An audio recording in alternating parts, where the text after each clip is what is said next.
What's up with YouTube fam, man? I'm back again with another video. Look, man, I'm here today with a video over a situation that's really been heavy on my spirit because it haven't been sitting right with my spirit. Something is wrong with this whole situation, you know, and I'm gonna tell y'all why during the video. But long story short, for those who don't know what's going on, man, listen. It was a couple. They went up there with their two children. They went to the police station and tried to talk to some people about some things, you know, and they asked them how to get a handgun permit and things like that. And 2 hours later, the whole family, you know, they just died. You know, somebody actually took their lives, in my opinion.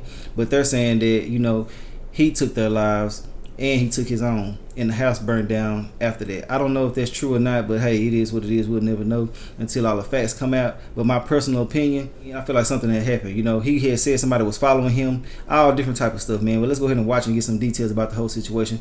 I'm gonna tell you what I feel about the whole situation during the video and after the video. So if you don't want to hear me talking at any point in time during this video that's on my channel, just get up off my channel, go straight to the news. You can find all the same information. And if you can't find it, that's on you. I really don't give a damn about, you know it, so it is what it is.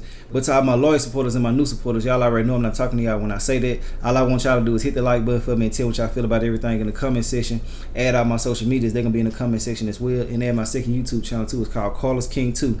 Let's see if you want to add that. If you don't want to add none of that, I'm not doing no tripping on none of that. But let's go ahead and get into it and see what the hell going on with this situation. Breaking news tonight in the heartbreaking house fire where firefighters found a family of 4 dead.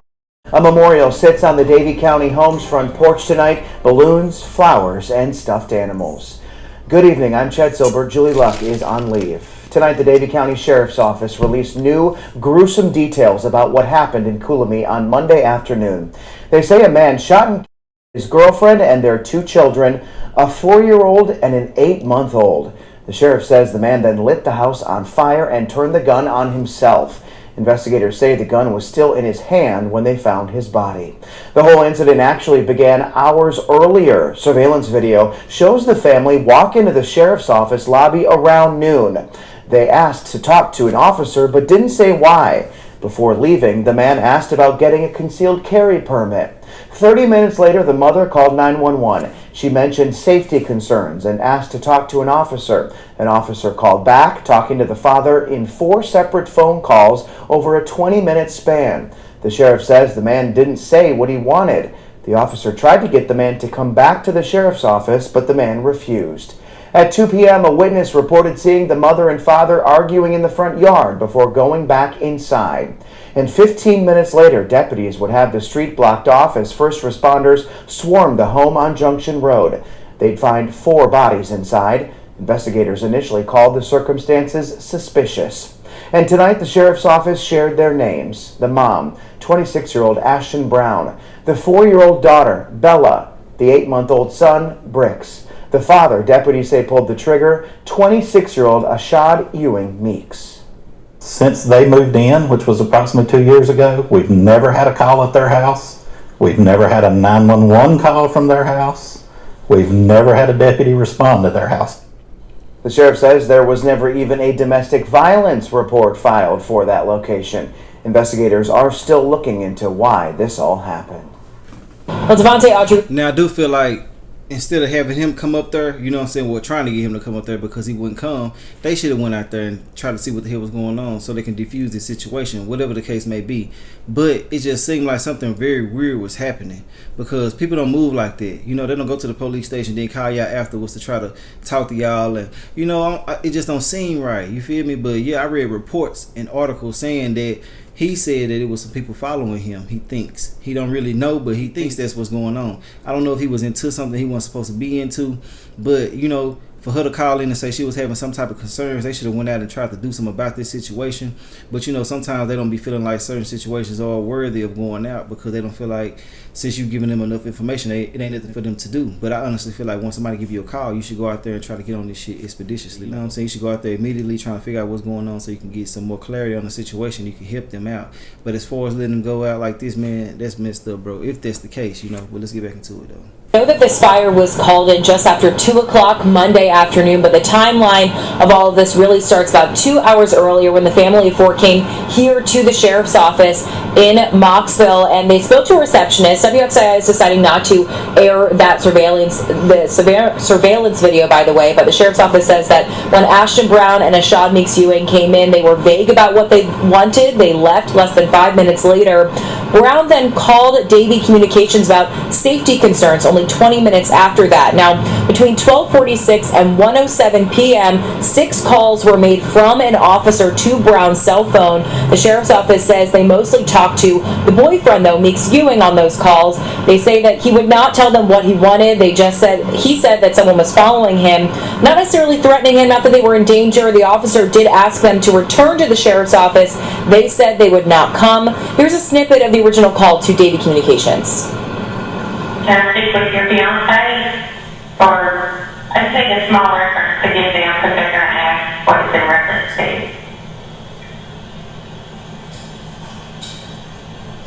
Ms. Brown? Yes, it's really just safety precautions. Now, the first 4 calls each lasted between 30 seconds and 6 minutes, but the last 2 calls the officer made to Brown's cell phone went to voicemail. The timeline Monday afternoon jumps to 2 p.m. when that witness reported seeing the couple fighting outside of their home on Junction Road in Colomie. And see, I think that they were out there fighting because of what was happening. You never know what's been going on within their household to the point where they out there arguing and shit. We just can't say that they went in there and had a big major fight and then he just took everybody's life. I feel like it was something that happened because they went up there trying to get information on a gun permit, certain things, you know what I'm saying? They were calling about safety precautions and things like that. If that was the case, she would have said, my husband is doing this and doing that, you know what I'm saying, on her boyfriend. But the whole situation is just weird, ain't it? You know what I'm saying? I know I'm not tripping, bro. It seemed like something else was going on. Either he owed somebody some money. You know, all this is allegedly. You know, I just don't feel like he took their lives. I feel like somebody put him up to do it, or somebody did that and put the gun in his hand, because I just don't see people just committing suicide and then they just going ahead and just burning the whole house down. You know, they really just don't be happening a lot. People take their lives and then just go ahead and go. But as far as like burning houses down and stuff like that, that's somebody trying to cover up some evidence. And that's just my personal opinion about this. Let's get back into it though. Minutes later, another person driving by called in that the house was on fire. The fire department was there by 2:17 that afternoon, but by the time they got there, the 4 people inside, both the boyfriend and the girlfriend and their 2 children, they all had. Investigators say that Ashad Meeks Ewing was the one who killed all of them, and as well as himself, before intentionally setting that house on fire. Now, before we let you go, I do want to let you know that the vigil I've been talking about earlier this morning that was set for this evening for those victims, that has been canceled as the family just grieves with this. We do know that a GoFundMe has been set up and more than $13,000 has been raised for the funeral expenses of them. We'll have this from gunshot wound. All 4 victims are deceased from gunshot wounds. The fire was intentionally set. Mr. Meeks was deceased from a self-inflicted gunshot wound. And we found the gun that matches all of this actually still in Mr. Meeks' hand. The Sheriff of Davie County delivering more troubling and heartbreaking information that's breaking right off the top of the Fox 8 10 o'clock news. The announcement this evening came just a little more than 48 hours after firefighters found a family of 4 dead in a burning house in Coolamy. You just saw a video of what is certainly among the last times this family was seen alive. Good evening and welcome. I'm Neil McNeil. Fox 8's Jordan Brown has been following this story since it broke Monday afternoon. She was at that news conference in Moxville earlier this evening. Jordan, this is a really complicated case. Yeah, Neil, there is a lot to unpack here, and it's eerie knowing the family walked right into this building less than 3 hours before they were all found dead in that home. Now, one thing we know for sure is that this was a murder-suicide. Police say all of the victims inside the home died of gun. Now, they are saying that this was for sure a murder-suicide. Now, if that's the case, he wrong as hell. I don't have no sympathy for him. He's out of line. Them children didn't deserve that. He deserved it, but not them. You know what I'm saying? But it's just something feels strange about this. You know what I'm saying? Normally when I hear shit like this, bro, I can kind of side with them once I hear them giving evidence and things like that. But this right here just not giving me that vibe, bro. It feel like something else went down in that household. People can make you actually put a gun to your head as well and do it to yourself versus just you doing it. You know what I'm saying? They can say, hey, we're gonna take your family out if you don't kill yourself, and then they could have made him do that to himself, and then took that same gun and murdered everybody else and put it back in his hand and made it seem like it was on him. You know what I'm saying? You just gotta look at it like that. But hey, I don't feel like they're gonna give you all the details up front because they want to try to throw people off. It's just my personal opinion. But if that's the case, he got a line, he trash, and he wrong for that. Real talk, them kids didn't deserve it. But I feel like it was some foul play in this right here. Let's get back into it though. Gunshot wounds, and that Ashad Ewing Meeks was the one died from a self-inflicted gunshot wound, and he still had the gun in his hand when his body was found. The one thing we may never know is why. Or what really happened. This surveillance video shows the moment 26-year-old Ashad Ewing Meeks, 26-year-old Ashton Brown, and their two children, 4-year-old Bella and 8-month-old Bricks, walked into the Davie County Sheriff's Office on the afternoon of April 18th.